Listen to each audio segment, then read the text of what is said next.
নাউজুবিল্লাহ। আমরা যা করব তাই পাবো। আমরা যা করব তাই, মাদক খাচ্ছেন আপনি, আপনাকে ফল ভোগ করতে হবে। সুদ খাচ্ছেন আপনি, আপনাকেই ফল ভোগ করতে হবে। এই বেহায়ের মতো মেয়েরা চলছে, ওকেই দেখবেন ফল ভোগ করতে হবে। মেয়ের সাথে হারাম সম্পর্ক করছেন, আপনাকে ফল ভোগ করতে হবে। যে যে পাপ করবে তাকে তার ফল ভোগ করতেই হবে। আল্লাহ পাক আমাদেরকে হেফাজত করেন, মাফ করেন, আমিন। তাহলে মানুষের একটা ক্ষতি পেলাম, ইহকালীন ক্ষতি। কি ক্ষতি ভাই? আর 2 নাম্বার হচ্ছে পরকালীন ক্ষতি। পরকালীন ক্ষতি কেমন এবার বোঝেন। এই যে আমরা নিশ্চিন্তে ঘুমাই, সারা জীবন 30, 40, 50 বছর নিশ্চিন্তে কাটাচ্ছি, কোনো ফিকির নাই, নিজের পরিবারের, সমাজের, রাষ্ট্রের, উম্মার কোনো ফিকির নাই। অথচ এই মানুষের সামনে অপেক্ষা করছে মৃত্যু। জি, আজকে থেকে 100 বছর পরে আমাদের মধ্যে কেউ থাকবে না পৃথিবীতে, এটাই সত্য। তারপরে আছে কবরের সওয়াল জবাব, তারপরে মিজান, এই ফুলসিরাত, পুনরুত্থান, জান্নাত, জাহান্নাম, এগুলো আমাদের সামনে অপেক্ষা করছে। আর সেই মানুষ নিশ্চিন্তে বসে বসে মেয়ের সাথে টাঙ্গি মারে।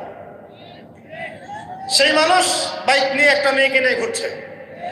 সেই মেয়ে একটা ছেলের সাথে চটপটি ফুচকা খায়। সেই লোক আল্লাহর বিধানকে সরাই দিয়ে শয়তানের বিধান চালু করা শুরু করল। সেই ব্যক্তি সুদ খাচ্ছে। সেই ব্যক্তি ট্রান্সজেন্ডার এই মতবাদ প্রমোট করতেছে।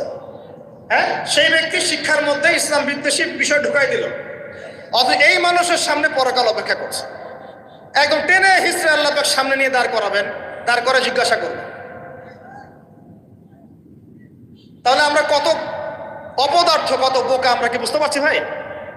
একটু বুঝতে পারছেন কি? আল্লাহ পাক সূরা আহজাবে এটাও কিন্তু বলেছেন যে মানুষ যে জালেম, জাহেল, আমরা যে অপদার্থ, আল্লাহ পাক কি বলছেন? আল্লাহ বলছেন, ওয়ালাকাদ আরাদনাল আমানাতা আলাস সামাওয়াতি ওয়াল আরদি ওয়াল জিবাল। আমি ইসলামের এই আমানত, শরিয়াত, কোরআন হাদিসের এই যে আমানতটা, এটা আসমান সমূহকে দিতে চেয়েছিলাম, তোমরা কি নিবা? আমি জমিনকে দিতে চেয়েছিলাম, তোমরা নিবা? আমি পাহাড়কে দিতে চেয়েছিলাম, তো আমানত কি নিবা? ফাআবাইনা, তারা বলেছে না, নিতে পারো। ওয়াশফাকনা মিনহা, তারা অক্ষমতা প্রদর্শন করেছে। ফাহামালাহাল ইনসান, মানুষ সেই আমানতটা কাঁধের মধ্যে বহন করেছে। আমরা সেই আমানত কি করেছি ভাই? কাঁধে বহন করেছি। আল্লাহ পাক বলেন, ইন্নাল ইনসানা যালুমান জাহুলা, মানুষ কত জালেম, মানুষ কত জাহেল। আমাদের সামনে পরকালীন এই কঠিন জবাবদিহিতা অপেক্ষা করছে। এরপরে আমাদের জীবন যেমন পদ্ধতি দেখলে মনে হয় যে আমাদের মধ্যে আর গরু ছাগলের মতো করে পার্থক্য। কেন? গরু ছাগলের কাজ কি? খাবে, ইস্তেঞ্জা করবে আর সহবাস করবে, বাস। আমাদের এখন এই 3টা কাজ। কি খাবো, আর কোন টাইলস ফিটিং বাসায় পায়খানা করব, আর কতগুলো বাচ্চা পয়দা করতে হবে, বাস, দ্যাটস অল। এর বাইরে আমাদের চিন্তা কোথায়? আচ্ছা, এবার আসেন, সময়ের কসম বুঝতে পারলেন? ইন্নাল ইনসানা লাফি খুসর বুঝতে পারলেন? আচ্ছা, আল্লাহ পাক এবার আমাদেরকে বলছেন, আচ্ছা ঠিক আছে, 4টা গুণ অর্জন করো। কয়টা ভাই? একটু বসেন, সবর করেন। আমরা অনেক লম্বা আলোচনা করব না, আমরা বুঝতে পারছি রাত অনেক গভীর হচ্ছে, আমরা সংক্ষিপ্ত করবো ইনশাল্লাহ। আমার সাথে বলেন, কয়টা গুণ অর্জন করব? আল্লাহ পাক বলছেন, এই 4টা গুণ যারা অর্জন করবে তারা ওই ক্ষতি থেকে বেঁচে থাকবে ইনশাআল্লাহ। সুবহানাল্লাহ। দুনিয়াতেও তারা সফল হবে, পরকালেও সফল হবে ইনশাআল্লাহ। আল্লাহ বলছেন, ইল্লাল্লাযীনা আমানু, তারা নয় যারা ঈমান এনেছে, তারা ক্ষতির মধ্যে নাই, যারা ঈমান এনেছে। 2, ওয়া আমিলুস সলিহাত, সৎ আমল সম্পাদন করেছে। কি আমল? সৎ আমল। তারপরে ওয়া তাওয়াসাউ বিল হক, পরস্পরকে সত্যের উপদেশ দিয়েছে। কিসের উপদেশ? সত্যের। 4, ওয়া তাওয়াসাউ বিস সবর, এবং পরস্পরকে ধৈর্যের উপদেশ দিয়েছে। কয়টা বললাম বলেন তো ভাই? আমার সাথে বলেন। 1 নাম্বার কি? যারা, আপনারা কি হাসি তামাশা করতে আসছেন এখানে? এটা ক্লাসের মতো মনে করেন, এটা একটা ক্লাসের মতো মনে করেন। ট্রেডিশনাল ওয়াজ মাহফিল বাদ দেন, ওই সুর, গল্প, কেচ্চা কাহিনী বন্ধ করেন, কিছু শিখেন। 4টা গুণাবলী অর্জন করলে ক্ষতি থেকে বাঁচতে পারবো, অন্যথায় কোনো সুযোগ নাই। যত বড় ফকিহ হন, আলেম হন, মুহাদ্দিস হন, মুফাসসির হন, পলিটিক্যাল নেতা হন, কোনো লাভ নাই, কিচ্ছু হবে না পরকালে, একদম নাজাতের রাস্তা বন্ধ যদি 4টা গুণাবলী অর্জন না করতে পারি। কয়টা ভাই? এক নম্বর ইল্লাল্লাযীনা আমানু, যারা ঈমানদার হয়েছে। এক নম্বর কি? ঈমানদার হয়েছে, পাক্কা ঈমানদার হয়েছে। দুই নম্বর ওয়া আমিলুস সলিহাত, সৎ আমল করেছে। কি আমল? ওয়া তাওয়াসাউ বিল হক, হকের দাওয়াত দিয়েছে। কিসের দাওয়াত? চার নম্বর ওয়া তাওয়াসাউ বিস সবর, ধৈর্যের দাওয়াত দিয়েছে, ধৈর্যের উপদেশ। কিসের উপদেশ? এটা কি শুধু একজন ব্যক্তির উপরে বর্তাবে? আর সবার উপর দায়িত্ব? এই সূরায় কি শুধু আলেমদেরকে উদ্দেশ্য করা হচ্ছে? শুধু মুফাসসিরদেরকে? শুধু মুহাদ্দিসদেরকে? শুধু বক্তাদেরকে? নাকি সবাইকে? এই সবাই মিলে যখন এই চারটা গুণ মিলে অর্জন করবেন, দেখবেন ইনশাআল্লাহ দুনিয়াতেও বিজয় আমাদের, পরকালে আমাদের ইনশাআল্লাহ। এবার একটু ব্যাখ্যা করে সংক্ষিপ্ত করে, ঈমান মানে কি? ঈমান অর্থ কি? বিশ্বাস। ঈমানের পিলার কয়টা? ঈমানের স্তম্ভ পিলার কয়টা? বলেন 6টা। কয়টা? আমার সাথে বলেন কয়টা? এক নম্বর আল্লাহ বিশ্বাস। কোথায় বিশ্বাস? এক আল্লাহ বিশ্বাস, আল্লাহ ছাড়া কোনো মাবুদ নাই। এবং আল্লাহর তাওহীদে বিশ্বাস, শিরক থেকে দূরে থাকা। দুই, আল্লাহ পাকের মালায়েকা ফেরেশতা মণ্ডলীতে বিশ্বাস। ফেরেশতায় বিশ্বাস করি তো ইনশাআল্লাহ? এই জায়গাটাতে ফেরেশতারা আছেন, বিশ্বাস করেন?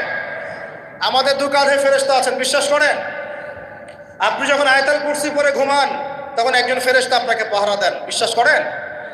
সুবহানাল্লাহ, সুবহানাল্লাহ। এরকম অগণিত অসংখ্য ফেরেশতা আছে আল্লাহ পাকের। কতগুলা? এই আরশে আজিম, এই আমরা বলি আরশে আজিম, নিচে একটা জায়গা আছে সপ্তম আসমানের উপরে, তার নাম হলো বাইতুল মামুর। কি নাম? বাইতুল। ওটা হচ্ছে একটা ফেরেশতাদের তাওয়াফ করার জায়গা। আমরা যেমন কাবা ঘরে তাওয়াফ করি না? করি না? কারা কারা করেছেন হাত তোলেন? মাশাআল্লাহ, মাশাআল্লাহ। আল্লাহ পাক আরো বেশি করার তৌফিক দান করেন। আর যারা করে নাই তাদেরকেও তৌফিক দান করেন। আল্লাহ পাক সবাইকে হজ করার তৌফিক দান করেন। শোনেন, তবে একটা কথা বলে রাখি, ওই হজ উমরা সফরে গিয়ে, প্রসঙ্গ অন্যদিকে চলে যাচ্ছে, ওই জন্য বলতে যাচ্ছি না লম্বা করে, হজ উমরা সফরে গিয়ে এই মোবাইল ফোনগুলো নিয়ে যাবেন না। এই বাটন ফোন নিয়ে যাবেন। এই মোবাইল ফোন হজ উমরা সফরে নষ্ট করে ফেলেছে। এই হজ উমরা সফরে আমরা দেখে আসলাম যে মোবাইল ফোনের কারণে মানুষ ইবাদতের যে নূর নষ্ট করে ফেলেছে। ওখানে গিয়ে সেলফি, শোডাউন, এইটা ওইটা। আল্লাহ মাফ করেন আমাদের। যে আল্লাহ পাকের অগণিত ফেরেশতা আছেন, এই ফেরেশতাদের তাওয়াফের জন্য আল্লাহ পাক একটা ঘর বানিয়েছেন, তার নাম বাইতুল মামুর। কি নাম? তো এই বাইতুল মামুরে যে ফেরেশতা একবার তাওয়াফ করে, কয়বার ভাই? সে আর কিয়ামত পর্যন্ত তাওয়াফের সুযোগ পাবে না। বলেন সুবহানাল্লাহি ওয়া বিহামদিহি, সুবহানাল্লাহিল আযীম। তাহলে আপনি কি বুঝতে পারলেন আল্লাহর ফেরেশতার সংখ্যা কত? যে একবার তাওয়াফ করেছে সে কিয়ামত পর্যন্ত আর সুযোগ পাবে না। চিন্তা করা যায়। এখন ঈমানের পিলার কয়টা বললাম ভাই? এক নাম্বার কিসে বিশ্বাস? আল্লাহ বিশ্বাস করি তো নাকি? তা আল্লাহ বিশ্বাস করলে যুবকরা এখন আত্মহত্যা করে কেন? বলেন, আল্লাহ বিশ্বাস যদি করেন তাহলে রেজাল্ট খারাপ হলে আত্মহত্যা করেন কেন? আল্লাহ আপনার তাকদির লিখেন নাই? আল্লাহ বিশ্বাস করলে আপনি চাকরি পাচ্ছেন না, হতাশ কেন? আল্লাহ যদি বিশ্বাস করবেনই, তাহলে আপনি মেয়ের পিছনে জীবন নষ্ট করছেন কেন? আল্লাহতে যদি বিশ্বাস থাকেই, তাহলে নামাজ নাই কেন? আল্লাহ যদি বিশ্বাস করেনি, আলহামদুলিল্লাহ, তাহলে যাকাত দেন না কেন? তাহলে দ্বীনের জন্য কোনো ফিকির নাই কেন? দ্বীনি ইলম অর্জন কেন করেন না? কেন কোরআন তেলাওয়াত করা শেখেন না? কথাগুলো কি কষ্ট পাচ্ছেন? একটু পান। আমি দোয়া করি একটু যেন আপনি কষ্ট পান, এবং এই কষ্টটা যেন আপনাকে আল্লাহর দিকে নিয়ে আসে। এই কষ্টটাই যেন আপনাকে আল্লাহর দিকে নিয়ে আসে। আল্লাহ তৌফিক দান করেন, আমিন। সবসময় নরম ওয়াজে কাজ হয় না। সবসময় নরম কথা বলে কাজ হয় না। আমাদের কাছে আবু বকর রাদিয়াল্লাহু আনহুর সুন্নতও আছে, ওমর ইবনে খাত্তাবের সুন্নতও আছে। আল্লাহ পাক আমাদেরকে তৌফিক দান করেন, আমিন। তাহলে ভাই আল্লাহ বিশ্বাস করবো তো ইনশাআল্লাহ? তাহলে এক কথায় আল্লাহর কোনো হুকুম ছাড়া যাবে না। রাজি? আল্লাহ পাকের কোনো হুকুম আহকাম ছাড়বো না ইনশাআল্লাহ। রাজি আছেন? আল্লাহ তুমি কবুল করো, আমিন।